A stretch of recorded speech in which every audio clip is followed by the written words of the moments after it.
Evening, ladies and gentlemen.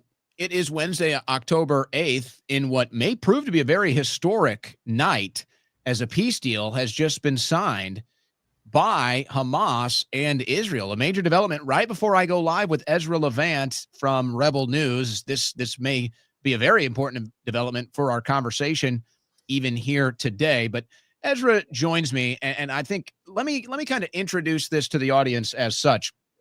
I've been in touch with Ezra for years. I've known him for years. We've interviewed each other for years, and we've been fighting the same good fight for years as well. So even if things do get a little passionate here, there's nothing but love and respect from both sides. I think it's very important for me that gets expressed. I think it may be for Ezra as well, but he can feel free to express that or disagree if he feels so fit.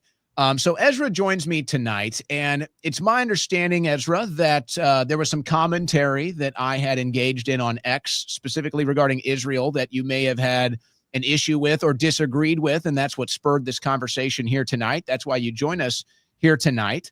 And so if you want to open it like that, or if you want to get into the peace deal that was signed, I think both of those are good introductory topics here tonight. Sure. Well, first of all, let me tell you that the Mutual Admiration Society is a real thing. I admire your anti-globalism. I admire your skepticism of authority. And in your particular case, you paid the price personally, which I think shows a level of courage that 99.9% of people don't have. I think we agree on a lot of things, not everything.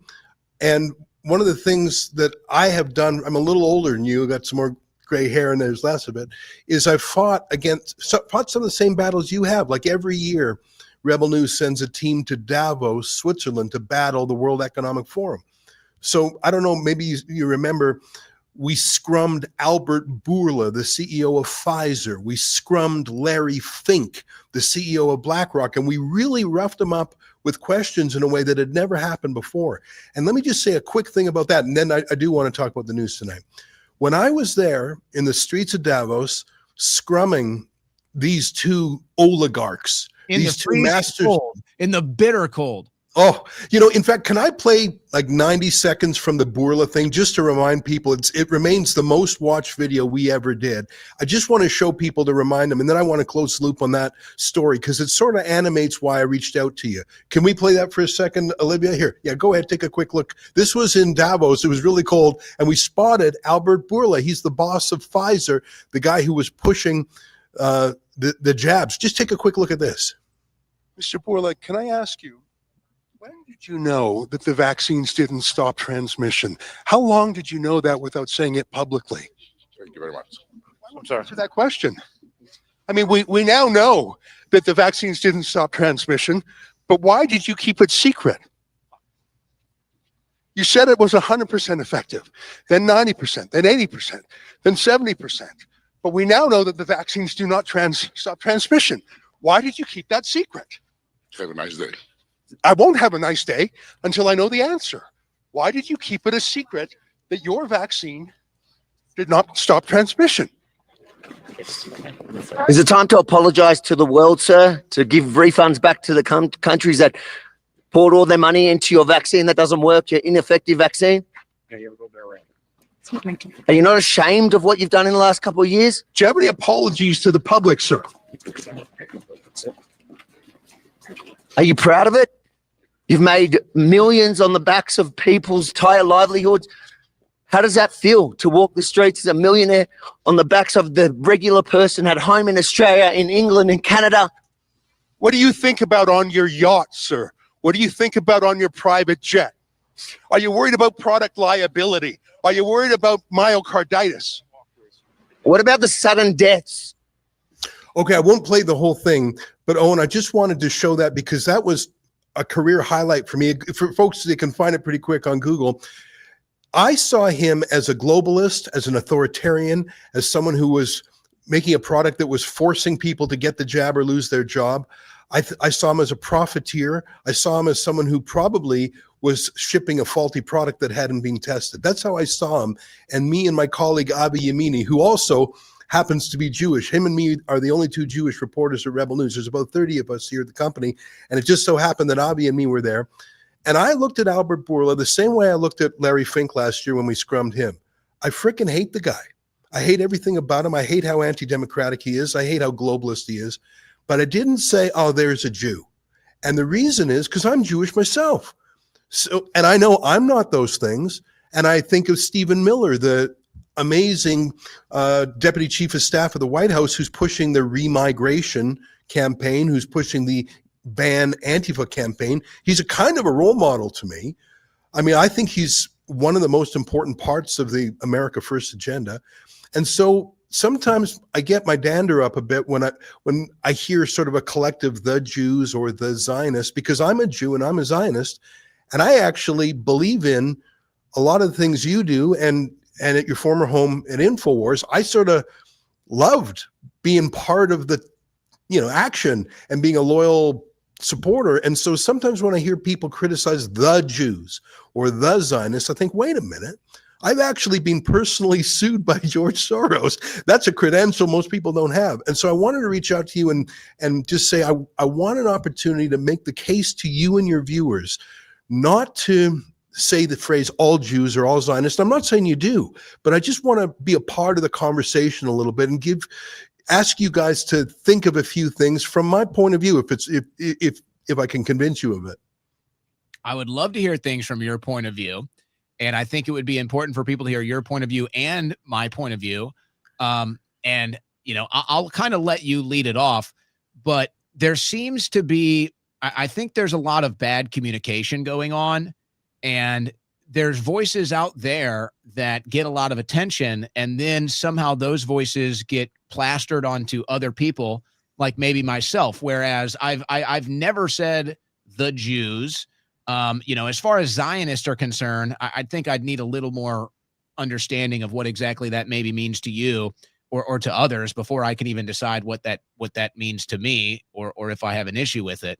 I said this today earlier on my show, and I guess I would kind of lead with this. What I'm sick of having happen to me personally, and this is, I think, why let's say the Jewish individual cause right now is having these issues.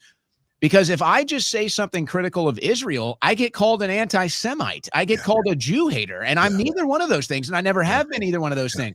And the problem is when you do that, now less level-headed people than me, they take it differently, and they have a more vitriolic response, and they try to mirror that hatred back on who's ever accusing them of this. So, that's the issue that I've seen. So I definitely can recognize the issues that you're talking about, but I think a lot of people that are coming from it, from my perspective, which is, hey, I just have an issue with Netanyahu. I just have an issue with the Israeli government. I've never had any problem with Jews.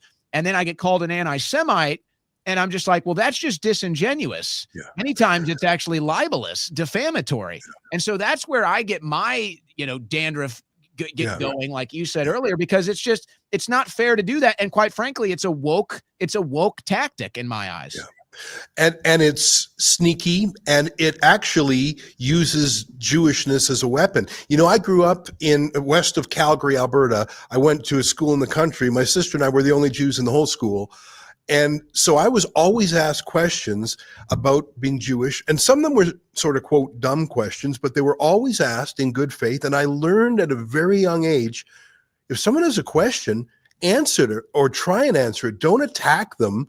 And even if they have questions about the Holocaust, if they have questions about embarrassing things that this Jew or that Jew has done, or that Israel has done, don't assume the worst. And I want to tell you something that I don't think I've said in public before.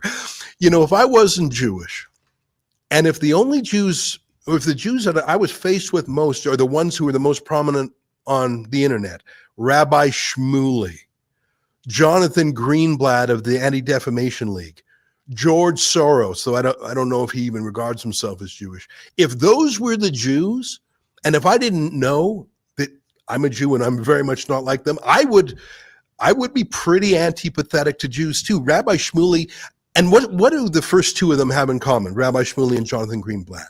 They both say, hey, everybody, I'm an official Jew. I speak for the Jews. What I'm about to tell you now is in the name of all Jews. And I'm here, whoa, wait a minute. No, you're not. And in the case of Greenblatt, he was just pushing a globalist Obama agenda. As you know, he used to work for Obama. And Rabbi Shmuley is just a attention whore who is so appalling. Every time he goes on TV, 100 new anti-Semites are made, and I can understand why. He's so odious. Can I play another 60-second clip? And then those are the only 2 clips I brought with me, because I want to show you how mad I am at Jonathan Greenblatt. This is also from Davos at the World Economic Forum. My colleague Avi spotted Greenblatt. Can I play for you just the quick interaction between them? Because you might get a kick out of this. Yeah, go ahead. Okay, take a look. How you doing, Jonathan? Good. Can I ask you something? I'm meeting somebody. I'm sorry. I'll walk with you. Are you like the boy who cried wolf? Are you? For so many years, you cried anti-Semitism and you found hatred everywhere, and then finally, Avi Mini from Rebel News. What's Rebel News? Rebel News. It doesn't matter, but finally now, when the world has turned so anti-Semitic, no one believes us because of people like you and the work you've done over so many years, destroying our allies, making lists about our allies, people that actually defend us. You've been a big part of that problem, haven't you? Do you know the boy that cried wolf? I'm not familiar with this story. Why don't you explain it to me? Jonathan, it's not a joke, because the Jews around the world, we are feeling the pain, and you've alienated so many of our allies. What about Elon Musk? Somebody that's been so good? No, you got a message for Elon? Thank you, Jonathan. There you go. Okay, I mean, what I wanted to show there is Abi's actually fairly religious, more than I am. And he and I share the view that what Jonathan Greenblatt did was so terrible. He called people anti-Semitic when they weren't, as a political weapon. So he probably wouldn't like you, Owen, because of your bundle of politics. But he would say, therefore, you're anti-Semitic, and he would have the ADL name behind him.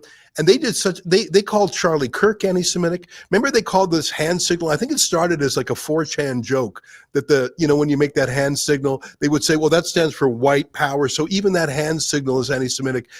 And they did all this just to smear their enemies and put Gentiles on the back foot and make people defensive and make people say, oh, I'm not anti-Semitic. Those 2 men, Rabbi Shmuley and Jonathan Greenblatt, have done more damage to the Jews because they claim to be operating in the name of all Jews. And I don't claim to operate in the name of all Jews. I'll admit it to you right now, Owen, most Jews are liberal. Until at least recently, I think most Jews... This is kind of a funny joke, but if you get it, you'll get it. Ask a conservative Jew about a liberal Jew if you want to have a good laugh. Just go ahead. You'll get them going. Yeah. Well, listen, I said the opener that I wanted to say, because my belief, I mean, I don't know your viewers as well as you do, obviously, but I'm going to guess that they believe in the individual as opposed to the collective. And so just the same way as imagine if Clarence Thomas, who I think is the best Supreme Court justice, if Clarence Thomas was right here and you had something to say about the black community, yes, most blacks are liberal. Yes, there's all sorts of statistics and all sorts of challenges, but never forget that blacks are individuals. And I'm not saying you do. I'm just giving an example, an analogy. So yeah, there's a lot of liberal Jews that drive me crazy. And there are Jews who are globalist. I think Soros still probably calls himself a Jew. But are they doing, or what they doing truly a Jewish essence, or do they happen to be Jews?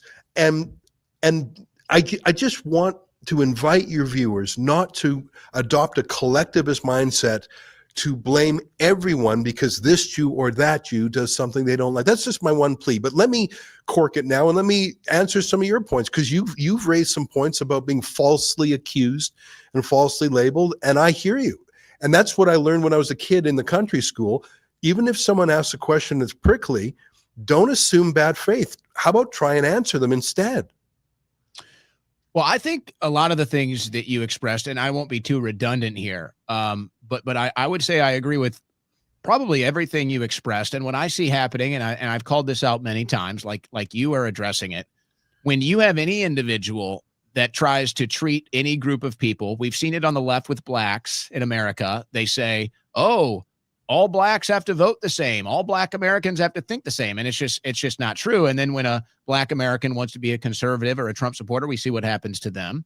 And so I think that a very similar thing has happened with Jewish individuals. And it might even be less true But what happens is the political class uses the Jewish people and says, oh, I'm going to hide behind it, like the ADL or other groups, and say, oh, I'm going to hide behind it, and I'm going to hide really what is just support for Israel or prioritizing Israel or loyalty to Israel as, oh, it's just all Jews. And so therefore, if you attack Israel, you're attacking all Jews and you're anti-Semitic. So this is where I have the problem.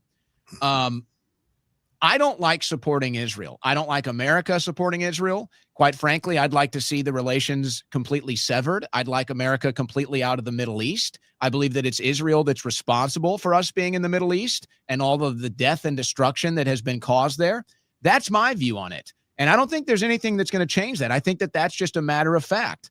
And so when I'm critical of Israel or I'm critical of Netanyahu, to claim that that's anti-Semitic or hate-filled is not only not true, but to me, that's weaponized. That's weaponized to hide behind that and say you're not allowed to be critical of a foreign government. And I see it everywhere. And it's happening to such a degree now that, yes, people are turning into anti-Semites because it's a massive brainwashing campaign to say that every Jew feels the same way about Israel. Now, having said that, and maybe you can contest this, but I've brought this up before because I try to explain to people, most Americans did not grow up with Middle East politics in their house. Now, I don't know what it was like growing up in your household, but for me, we never talked about Israel. We never talked about Middle East. You know, Jews and Muslims was not an issue, never came up. And so to have it like force fed into our consciousness now, like it's dinner table conversation that we've been having forever. And yes, of course, we're all behind Israel here. It's just not true. It's just not accurate. And so you're trying to fit a square into a small circle. It's just not going to fit. Americans are not going to resonate with the pro-Israel message. And then it ends up back into the dumps of you're either a part of the Jews or you're an anti-Semite. And I think that that's the problem is we can't have an honest conversation about Israel. I don't know. There's many reasons maybe why, but that's the antithesis. That's the genesis of me. We can't have a conversation that's honest about Israel. And when you do, you get name called, and now they want to pass laws and say it's even anti-Semitic speech, and they want to make it criminal. So, yeah, that's a problem. Well, you may know my credentials on the free speech file. I've been prosecuted by something called the Alberta Human Rights Commission for 3 years. So, free speech is a tough thing because you got to give it to your opponents you hate the most if you want it for yourself. And I try and live up to that, and I know you do too. And even allowing me on your show is proof that you support free speech. I'm grateful to you. Let me say a few quick things about your comments about Israel, because I think that was the video that caused me to reach out to you the other week. I think that I agree with you that Israel should either not continue to take, or America should not continue to give the approximately $3 billion a year in foreign aid to Israel, which is higher than Egypt, which is in second place, et cetera. I don't think Israel needs it, by the way. Israel has a $500 billion economy every year. That's less than 1%. And I think it'll stop irritating Americans who are opposed to foreign aid. I think it's a fraction of what America's given to Ukraine. And I don't know if you've ever done the math, but there are still 40 U.S. military bases in Germany. There's 50,000 American servicemen there. There's Americans in Japan. There's Americans in Korea. I mean, sort of obvious, there's still Americans in Cuba from the Spanish-American War. The largest military base in the Middle East is the American base in Al Udeid, Qatar, which costs $10 billion a year to operate, and that's just money. I'm not talking about the manpower there. That's where CENTCOM is headquarters. So why is America so heavy in the Middle East? I think it goes back centuries. I think it goes back 100 years for oil.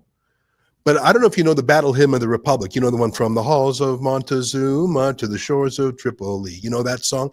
Well, what are the Marines doing in the shores of Tripoli? That's Libya. Well, the Barbary pirates, Arab and Muslim pirates, would seize boats and, as incredible it is to believe, seize white slaves. They would capture white people as far north as Ireland. There's this town in Ireland called Baltimore. a Muslim raiding party took the entire town away and sold them in the slave market in North Africa. That's what the U.S. Marines were doing in the shores of Tripoli 200 years ago. And you probably know this, more white slaves were sold to the slave markets than black slaves were sent to America.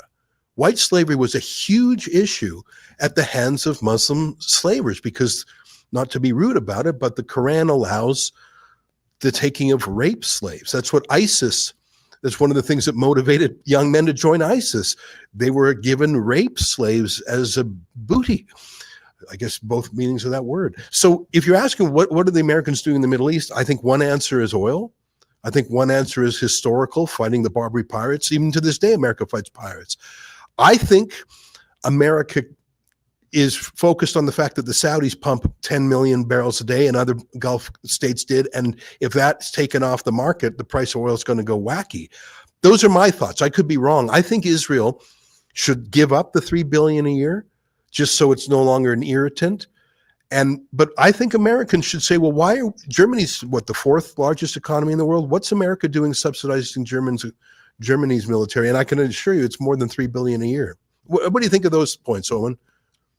I think most people that share my mindset would probably want these military bases all over the world to be shut down. I think all of us want to bring the troops home. Now, that's a little bit of a more complex and diverse situation than the focus of this conversation today. I don't think us being in the Middle East has anything to do with the Barbary pirates. Maybe oil, maybe other resources, maybe artifacts. I think most of that, though, is strategic for Israel, specifically that Qatari base. That Qatari base is specifically strategic for Israel. That's where we have most of our defense patterns, and we even refill and provide Israel with other resources out of that base. So that is very strategic for Israel. And that's why when Qatar got attacked by Israel, it was such a contentious issue. And Trump made Netanyahu apologize over the phone because it was such a bad deed for the entire geopolitical structure. Now, as far as the money, we've also given $22 billion in direct aid in the last 2 years to Israel and $10 billion in other aid. That's just the last 2 years. Overall, Israel has been the number one benefactor, especially if you want to talk about per capita. It's not even close. Some people would say, and I think there might be an element of truth, that the reason why Egypt is the number 2 recipient is we pay Egypt off to leave Israel alone and to not form a united front against Israel in that region. We're paying them off. Now, I'm not going to say that that's 100% true, but I do think there might be an element of truth to that. But, you bring up the slave trade, so you're telling me that Muslims were slave trading whites and that Jews were slave trading blacks? That's what was going on in those regions? Again, I don't want anything to do with this ancient history. I'm talking about history now, but I mean, so it's just like, so everything traces back to the slave trade, the Jewish slave trade, the Muslim slave trade, and now it's both whites and blacks that were the victims of this. I mean, I don't even know why that's relevant to this conversation, but you brought it up. I was just explaining what the Marines were doing, like why they would to this day sing about the shores of Tripoli, because they were fighting the Barbary pirates. And I don't think the Jews had much to do with that. That was their first. Yeah, that was their first foreign mission. So I'm guessing that that's just a reference to the history. Yeah. Right. I'm just saying, well, what were the Americans 200 plus years ago doing fighting Muslim pirates? Like, why? Well, because they were marauding American ships. And I was just making the point that's an enormous story. And obviously, I think we both agree that black slavery in America was wrong. But to say that America or the British Empire has some unique blameworthiness there is untrue. There's been slavery on every continent. I think Elon Musk makes some excellent points about this, but I don't want to linger on that. Can I say a quick thing about the Middle East? Because I wrote a book about 10 years ago called Ethical Oil, The Case for Canada's Oil Sense. And then I wrote another version about American oil. And let me just make the case in 1 minute, because I found a piece of research when I was doing that book. What is the American Navy doing in the Persian Gulf? Like, I might disagree with some of what you're saying about Qatar. I think the reason the base is in Qatar is to stop Iran from taking it. Basically, Qatar is a few 100,000 citizens, a bunch of foreign indentured workers, and oil and gas. Qatar is extremely important, especially to Europe, for natural gas. I think it's the largest provider of natural gas to Europe. So my view is that, Occam's razor, what's the American base doing in Qatar? Protecting them against Iran, which they could never be protected against. But put that theory aside. What's now, the Navy? Let me just pause you right there. And because I think that this is another issue that people have is you've already brought up Muslims, and now you're bringing up Iran, and you're bringing up Qatar. We don't care, Ezra. That's what I'm saying. It seems like, and again, this is where stuff starts to get a little hairy. I'm just explaining what CENTCOM's doing in Qatar. Here's what I'm saying. Yeah. To get back to what I was saying earlier, I obviously I'm not Jewish. I've never grown up in a Jewish household. It's a different upbringing. It's a different culture. I mean, I'm sure it's very similar. Mostly, it's probably 98% similar. But there's Jewish traditions and Jewish cultures and Jewish heritage that I don't know anything about. Yeah. And so it seems like whenever we have this conversation, and let's say it is with a conservative, a right-wing Jew, they always want to go back to this. Iran, Qatar, Muslims. Ezra, these are not my historical enemies, really. They're not. I was not raised in a household where Muslims want to kill me. My family's not from a part of the world where I've been fighting with Muslims for 10 generations. It's not an American thing. And so me neither. I grew up learning these things, but it seems like that's where it always goes. And again, I'm not even saying it's a bad thing. I can understand if a Jewish person has loyalty to Israel. I can understand that. Don't expect me to have the same thing for obvious reasons, though. Yeah. What I'm saying is it does seem like there's a bit of a heritage, there's a bit of a generational thing here where, yes, there is generational hatred from these groups. There are generational issues that these groups have been having. And it seems like whenever we try to bring things back here, we always end up back in the Middle East. And it's just like, I don't want to hear about Iran. I don't want to hear about Qatar. I don't want to hear about the Muslims. I don't care. I don't have to deal with these people, and I shouldn't have to. Well, then you better stop immigration into America, because it's coming for you. Even if you don't want to deal with them, they're coming for you. Sure, stop it. Yeah. Close the border. Well, not just stop, but remigration, the Stephen Miller way. The reason I was raising it is because I was trying to say that the amount of money spent on military aid, you have to look at the American bases around the world, and you said that's a good idea. I mentioned, let me close the loop on my ethical oil story that I don't mind you interrupting because you made an important point. But the U.S. Navy spends about $50 billion with a B patrolling the Persian Gulf sea lanes. There's only one thing of value in the Persian Gulf, and it's oil. And it's Saudi oil and Omani oil and Bahraini and UAE. It's all the oil. But that's a subsidy from U.S. taxpayers, a subsidy in blood and treasure, so someone else can sell oil. And so the purpose of my book was to say to America and Canada, because we've got the oil sands, which you may know about, it's a huge reserves of oil, is get off foreign conflict oil, as I call it, and get on Canadian and American ethical oil. So I think that one of the reasons America is intertwined there, and you may not like this fact, Owen, but I think it's a fact. If you look at what Getty and all the others were doing there, it's the oil. You can't run a modern economy like America without the oil. Look at the situation Japan's in. So if you want to get out of the Middle East, you got to drill, baby, drill. And the crazy thing about Europe is they won't drill their own oil and gas. So they're either buying it from Russia or they're buying it from Qatar. And I would much rather they buy their own oil and gas and America to produce twice as much as it's making right now. But I just think whatever you think of Israel and Iran, but having these dictatorships produce so much oil is not good for the world. That's all I'm saying. Yeah, I don't think I really have any pushback to offer there. I would say, I think, the issue that I think you run into is that is such a it's just layers of corruption. It's decades of plans. And it's just like, it's like when you stack lies on top of lies, and then, you don't even remember what the original lie was. Right. So it's like, maybe we went over there for this reason. We ended up over here for this reason. And then there was this, and it's just like, it's all compounded. Well, that's history. History's one damn thing after another. Yeah. So I wouldn't disagree that I'd like to have our own energy sources. I mean, really, if you wanted to go down my conspiracy rabbit hole, I don't even think we need oil anymore, quite frankly. I think there's plenty of other energy sources that are being kept from humanity But that's perhaps another conversation for another day. So I feel like, to get back to the Israel issue, for me, this is only going one direction, and maybe this is kind of a point of contention. But to me, the relationship now is souring fast, where it's almost like you can't even have like a mutual divorce or a mutual breakup.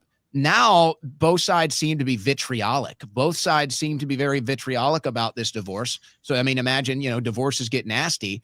It seems to be past the point of, because, you see Netanyahu with Ben Shapiro. Oh, we want to get off the US dollar too. I don't believe that for a second, but okay, let's even say it's true. It's too late. The deed has already been done.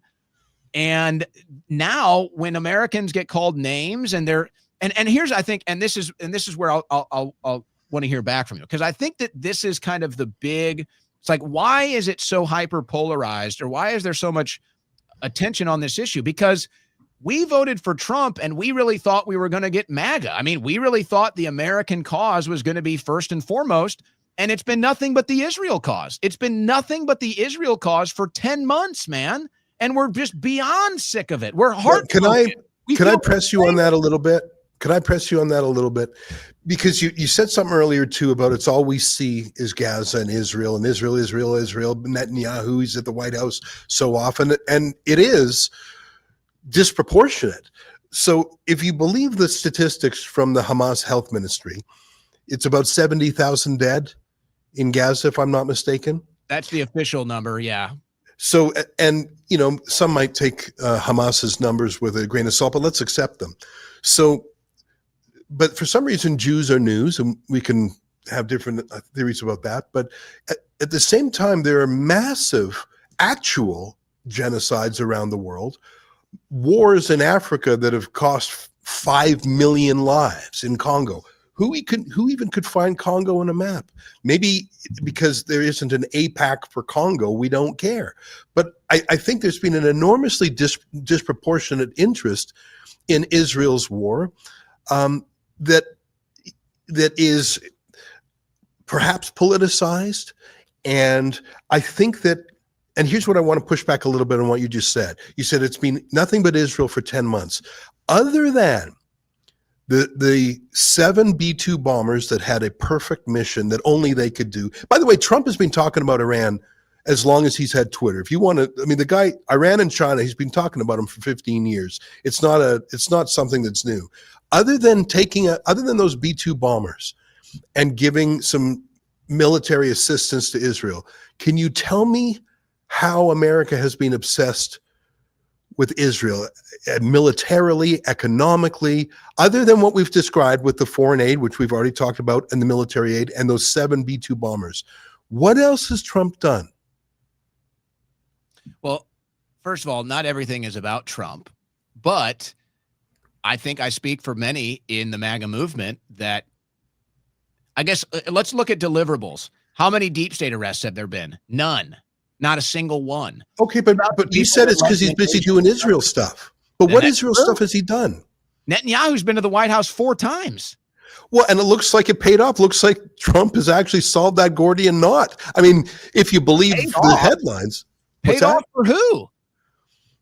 Well, I think if the Middle East is at peace, I mean, I don't know. Trump is doing a heck of a lot of things. If you're saying, but can I come back? It's a real question, and my ears are open. I want to hear it. Other than what we've discussed already, how has Trump been obsessed with Israel? Netanyahu's visited 4 times. How many times has Zelensky visited? At least 2 or 3. Let's put those things aside. Bad. Yeah, don't support him either. Believe me, Canada is actually disproportionate in giving to Zelensky. Let's not open that kettle of fish. But you guys brought the Nazi up to the parliament. Oh, it's madness up here. Can I say one more? You just made me chuckle because. Let me finish my statement. Okay. Because you asked the question. We just had a large group of American politicians fly to Israel. That just happened. That doesn't happen with any other country. That only happens with Israel. And you bring up APAC. Are you sure about that? Are you sure it only happens with Israel? Ezra. Does it happen with Taiwan? I'm just going to pull the other country. Does it happen with Taiwan? No, it does not happen with Taiwan. No. You sure? Yes. Yes, Okay. Ezra. Let's not play these games. You know, Israel has more influence over our government than any other country on earth. Let's not be disingenuous. That is just the truth. And you bring up AIPAC, but you can't just scoff at AIPAC. AIPAC is one of the most powerful foreign lobbies in American politics. I mean, this is undeniable. They spent $12 million to unseat Cory Bush for Wesley Ball, who's going to lose his next election. So yes, AIPAC is an extremely important foreign lobby, and it is an extremely powerful lobby. And it's, guess what? There only seems to be one issue that both Democrats and Republicans agree on. What is that? Supporting Israel, voting for Israel in Congress. Why? And Taiwan. They take AIPAC money. They And vote Taiwan. Ezra. No, I think You're they're going both. to compare Taiwan to Israel, really? Well, why can't I? Because it's not even close. It's not even close. Well, listen, I hope, God forbid, I hope China never invades Taiwan, and I hope America's never tested that way. That would be much more devastating than anything happening in Israel. If Taiwan went down, it hurt America much more than Israel. I mean, there's different ways to measure that. Both are high-tech superpowers, I guess. Hey, but can I ask you a question one more time? Semiconductors come out. Most of our tech conductors come out of Taiwan. It's not even. You don't see made in Israel on all of our stuff. It's made in Taiwan. It's made in China. I think Israel's the number 3 country for NASDAQ IPOs. But listen, we're in the weeds. Can I come back to a bigger question? And I genuinely real quick. I'll let you go back real quick. As far as the B-2 bombing in Iran, notice how quickly Netanyahu has gone back to the same thing he's been saying for 40 years. No matter how much action the U.S. military takes in the Middle East, Netanyahu always come back every time and asks for more. He lied about weapons of mass destruction. Was that him, or was that Netanyahu? Yes, it was Netanyahu. I thought that was. Oh shoot! I just forgot his name. Colin Powell. It was Colin Powell. Netanyahu came to Congress in the 1990s and said that they had weapons of mass destruction and they were going to bomb us. That was Israeli intelligence, just like it was in Israeli intelligence that Iran was flying drones off the East Coast. A total lie. So Israeli intelligence lies to America, tricks us into doing things for Israel, and then the American people just have to sit here and take it. And we're not taking it anymore. Now, just to be clear, that doesn't mean we blame all Jews, but that's what people. And I never said you did. I never said you did. Netanyahu are doing. They're hiding behind the Jewish faith. Netanyahu's Polish. Hiding behind the Jewish identity to get away with all of this stuff and say, oh, you're an anti-Semite if you don't like it. I think he's actually born in Israel.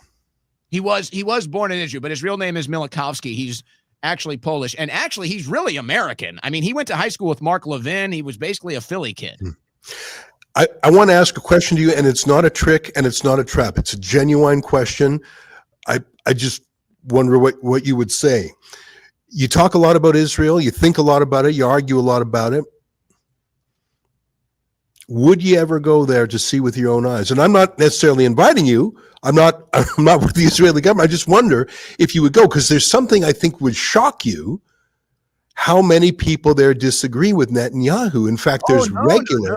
Oh, no, I agree. I completely know. I cover that probably more than anybody else in American media. There are protests against Netanyahu in the streets almost every day in Israel. So are you conflating Netanyahu, the leader of a particular political party, and Netanyahu's been there for so long, he's fatigued Israelis as much as he's fatigued you.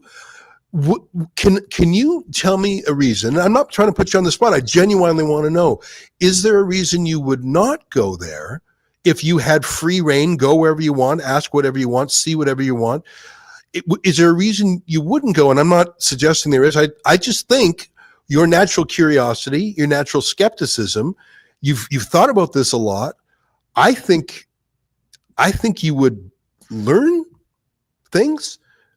You would maybe see things that surprised you and other things that confirmed your views. It's just an idea. You forgive me for putting the question to you?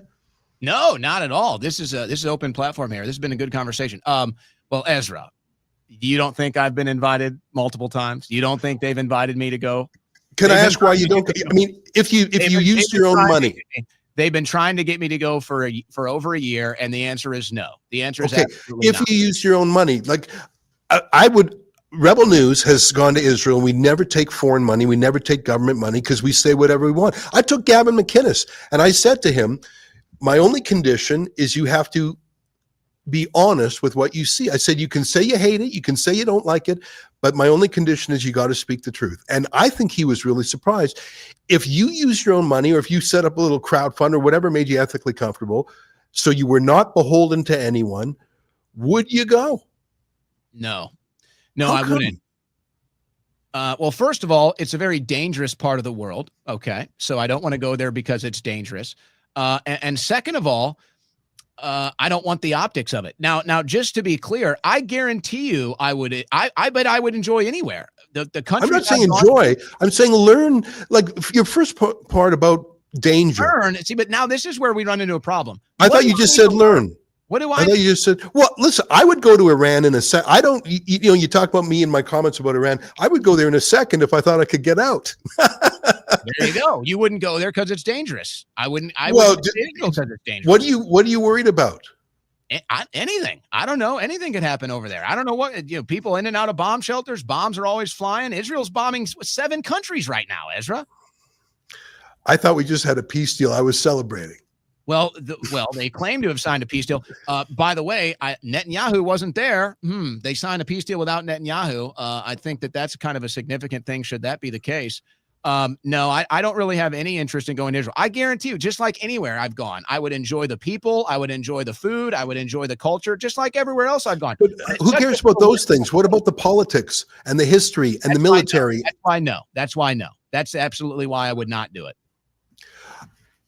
You know, I would like you to reconsider that, because there's things you would see. The first thing you would see is the racial mix in the country, and that would go to your point about Netanyahu being a Pole. Well, there's an enormous number of Arab Jews there. What are they doing in Israel? Well, they were all kicked out of Yemen, Iraq, Iran, Libya, Morocco, Algeria. They were all kicked out. When Israel became a country, all those countries kicked out their Jews. They went to Israel. There's black Jews from Ethiopia. And just seeing these things in the wild, I don't know if you know that. Maybe you know that. Maybe I'm underestimating your knowledge. But just certain things. That wouldn't surprise me at all, but it makes no difference. It doesn't. Why would that matter to me? I don't understand. Well, there's a lot of things you can only sort of sense by being in a place. Like if I told you wonderful things about Portugal, but you said, okay, have you ever been there? And I'd say, no. You'd say, well, why don't you just go? You're so interested in Portugal. I'm not commenting on Israel. I'm commenting on the government. I'm commenting on. Yeah, well, go and meet them, scrum them, talk to the opposition, meet Arabs, talk to Arab Israelis, talk to the Arab on the Supreme Court. So this is, I think that this is kind of where we get to the bottom line. And this is where there's nowhere for me to budge here, Ezra. I don't care about Israel. I don't believe you. How many times do I don't believe you. I do not care. I have no connection to Israel. My family has no connection to Israel. I don't care. I'm not going to sit here and get browbeat about Israel. It doesn't matter to me, Ezra. Well, then why are you talking about it so much? Because Israel wouldn't exist as it is today without the United States of America. The foreign aid, we continue to support them despite what they're doing in the Gaza Strip, which I'm not even going to sit here. It's war. It's been going on for 1,000 years. I don't sit here and browbeat the people that support it. I don't like it. I think it's disgusting and detestable, but whatever. I want nothing to do with any of it. I'm sick of the Middle East, Ezra. I'm sick of hearing about Israel. I'm sick of my politicians writing laws against anti-Semitic speech. I'm sick of my politicians taking money from the foreign lobby and putting it first. I'm sick of people putting an Israeli flag all over their profile, all over their political offices. I'm sick of Israel. I don't want anything to do with it. Let it take care of itself. It can handle its own business. I don't want to deal with it anymore. I got my own problems, Ezra. America has its own problems. And that's where it is. Like, that's where we reach the bottom line. That's when there's no more push. There's no more shove. We can talk about all the different dynamics, but at the end of the day, Americans don't want to care about Israel, Ezra. They just don't. And this is where I'm going to politely say, you love talking about Israel so passionately, you can't stop. I wouldn't mention it a single time if I didn't give them another dime. I wouldn't mention it a single time if AIPAC didn't exist. I wouldn't mention it a single time if it wasn't all over my. It's a lot of ifs. So you do care. You do care. How can I not? It's in my life. It's and that's why I'm saying aspect of my political. But what I'm here to say is, I don't think you need to care this much. And the reason I say that is, and it goes back to my earlier question, and I said, how has Trump been obsessed? I'm not going to say you've been obsessed with Israel, but a number on the online right, and I consider myself online right, have been obsessed with Israel.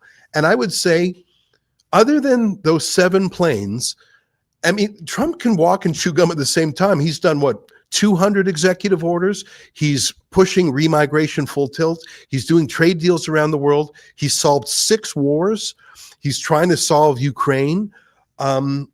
He's unlocking energy dominance. He's pushing back against censorship. Trump is doing 100 things.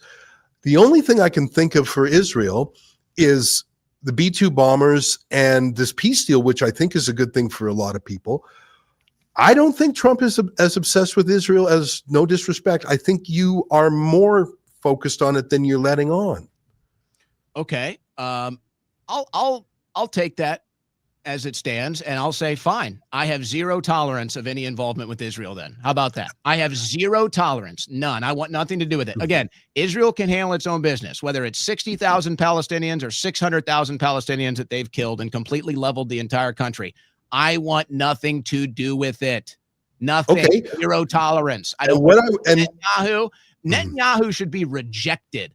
Netanyahu should be abjectly rejected by the American people. He's been lying to us for decades. American soldiers went to the Middle East and died because of Netanyahu's lies. The fact that this guy gets welcomed into the White House with open arms is disgusting to me. I'm going to disagree with you on the wars, because I assert that America doesn't go to war for the Jews. It goes to it. There's a base in Incirlik, Turkey. I'm sure you know the one. It's a U.S. military base in Turkey. It's actually a place where U.S. military atomic weapons are stored. So it's actually an extremely important base in Turkey.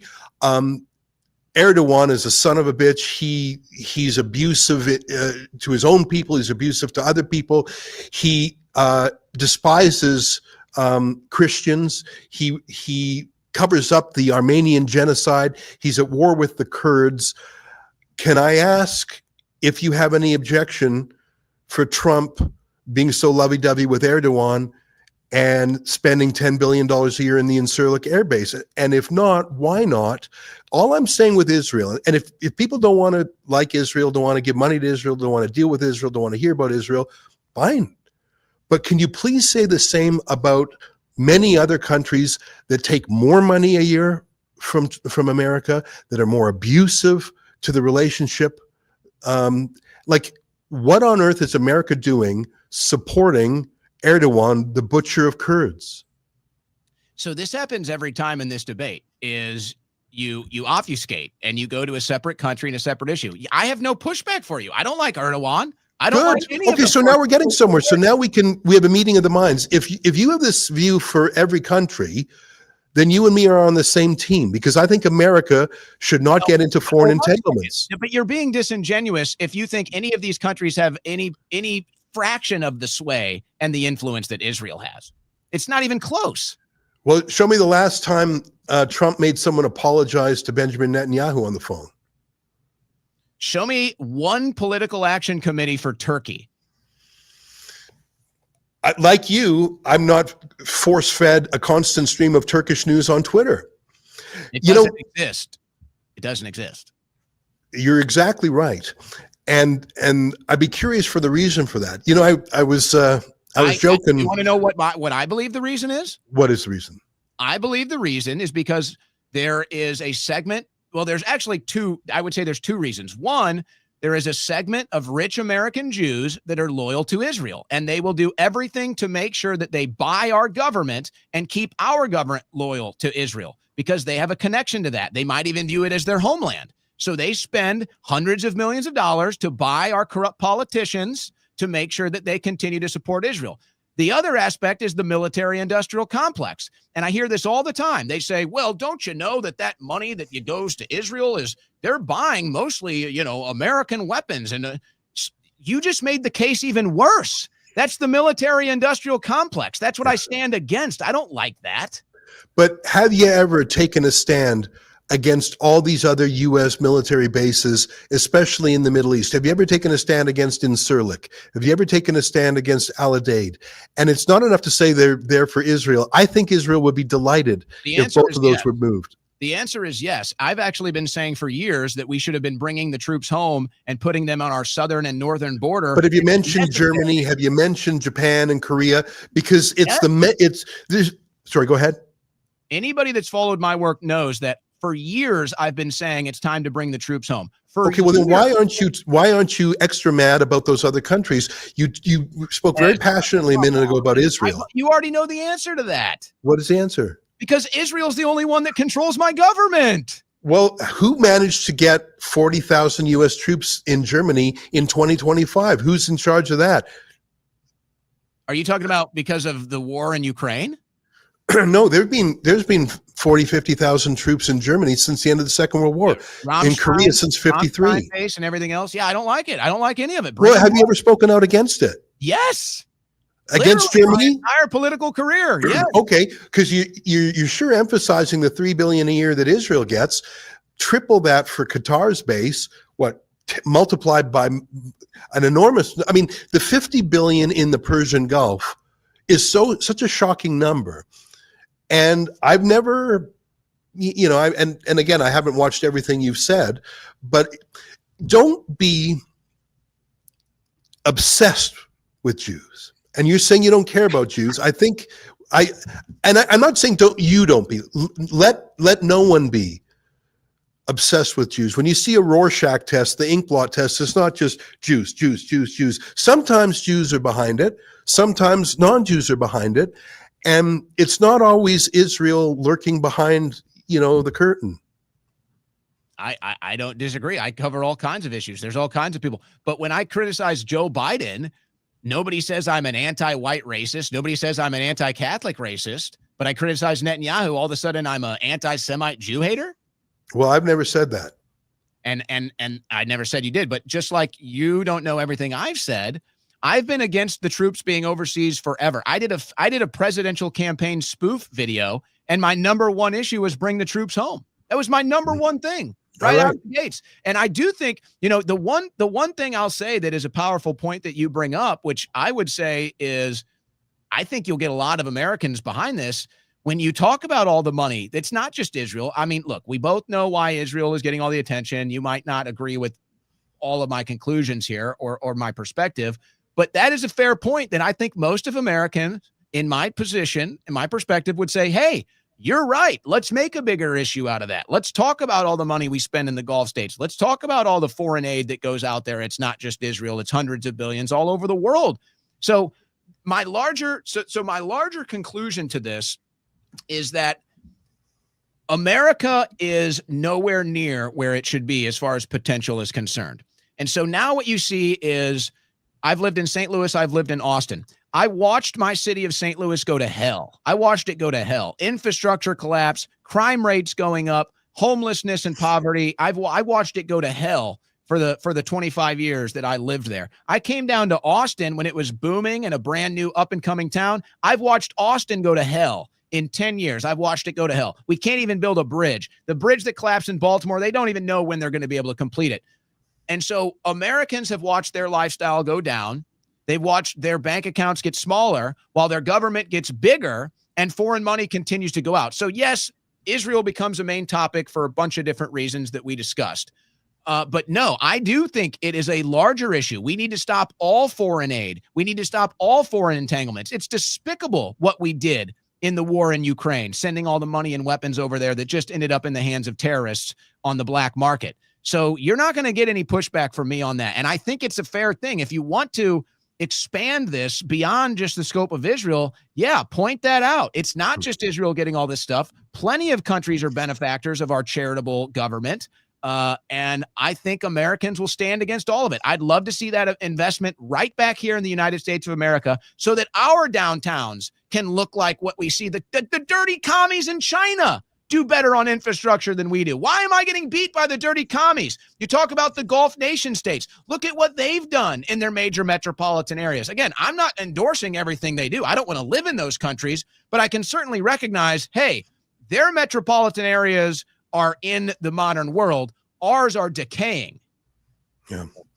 Well, let's get back to Trump for 1 second. One of the first things I did when he was nominated was I went through his entire Twitter feed and I read everything he ever said about the word China.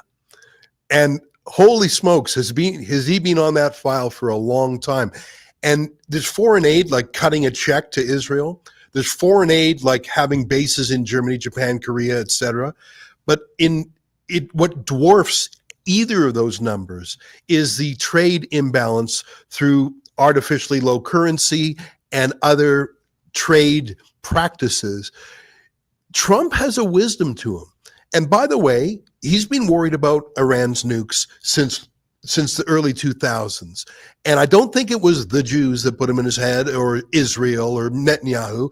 I think he's genuinely worried about, messianic end times Islamic sects getting the nukes. I think he's worried about it. I mean, you can say he's wrong, but I don't think the Jews incepted that idea in his head.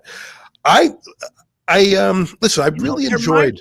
I think that is a Netanyahu Israeli intelligence issue. I'm not saying that it's pinned down to them. There's plenty of corrupt intelligence officials all over the world, including in our own CIA. So that's not just a thing that's exclusive to Israel. I'm not gonna argue that.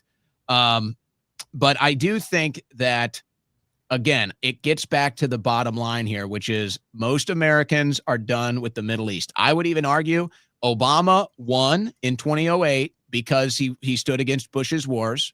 Trump won in 2016 because he stood against the Middle East wars. Now, these things continue to manifest no matter who wins, but I think the same thing is going to happen in 2028. Whatever president candidate comes out against the Middle East wars, and this time it might actually be specifically against Israel this go around. But whoever comes out against the wars in the Middle East, I do think that that's who's going to win the election. That's how sick of it the American people are. But no matter how many times we vote, it just continues and our way of life goes down.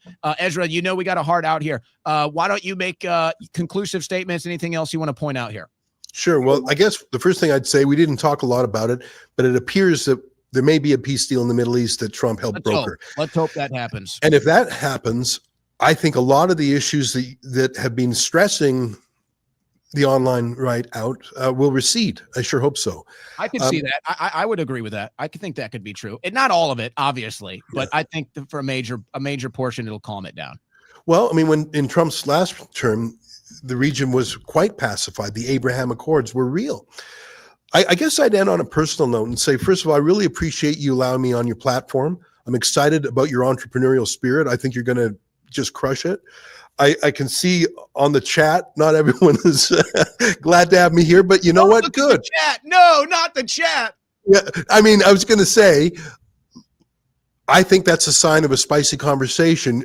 Sometimes it's just everyone violently agreeing with each other. And you and I had some differences tonight. And you expressed yourself very powerfully. I might have made a point or two myself, but whatever. I'm grateful that you had me on. Just for the record, you are not an anti-Semite, and anyone who says so is engaging in cheap name calling instead of dealing with your points. I feel like we could wrestle on those points more. I know we got to go, but one of the reasons I'm against people like Soros and Greenblatt and Rabbi Shmuley is because they use their Judaism as a weapon to silence people they disagree with, and I don't want to do that. I am an anti-globalist, freedom-oriented troublemaker, a little bit like you, Owen. And that's why I felt comfortable saying, hey, let me on and let's banter a bit. I really enjoyed tonight. And I think both sides made some points. I'm grateful to you. I really enjoyed it too. I'm glad that you did this. And all things considered, Ezra Levant, the Rebel News, Owen Shroyer, Win Network, we're moving the ball in the same direction. This issue, and it kind of gets isolated and becomes its own little arena. But Rebel News, Ezra Levant, you guys are moving the ball in the right direction. And I think it's very important that we are able to have sound, passionate discussion and debate like this. Because, and my final comment would be this. The left is dead, Ezra, right? I mean, we defeated the left. I don't know. Canada, you guys might. I'm in America. You're in Canada. It's a little different. To me, the left in America is dead. I don't want to hear about the left. Like, I don't care. They're just like ants to me. This is the real conversation. Now, the giant populist movement on the right Now we have the stage. Now we can have our debate. Now we can try to debate and empower one another. Iron sharpens iron. So I think this is a healthy part of the process. I hope that it continues, but I think that that's kind of the larger context that I look at it is this isn't like it becomes a divisive issue, but it's not like it's a dividing thing. We're falling apart. We have now won. We're now so big. The populist movement is now so big that yes, of course there's going to be issues where we disagree. That's a good sign. That's why the left stuff, I'm sick of hearing about the left. Okay. We've already defeated them in America. You guys got a little work to do in Canada. I don't know. Maybe we make you the 51st state. I don't know. Maybe we can figure that out and we'll all be rich and happy in the future. But I want to give a big shout out to Ezra. I had a great time. I'm glad you came on. Still nothing but love to everybody over there at the Rebel News. And I think we're all on the same team. Maybe some little differences here, but we're all moving the ball, pro-humanity, pro-freedom, pro-truth. That's the thrust of what you guys do. That's the thrust of what I do. And so we have mutual respect. And I had a great time tonight. Thank you, my friend. All the best. Ezra Levant. Great time. That was a great debate. Really enjoyed that. All right, guys, we're signing off for tonight. I'll see you guys 3 p.m.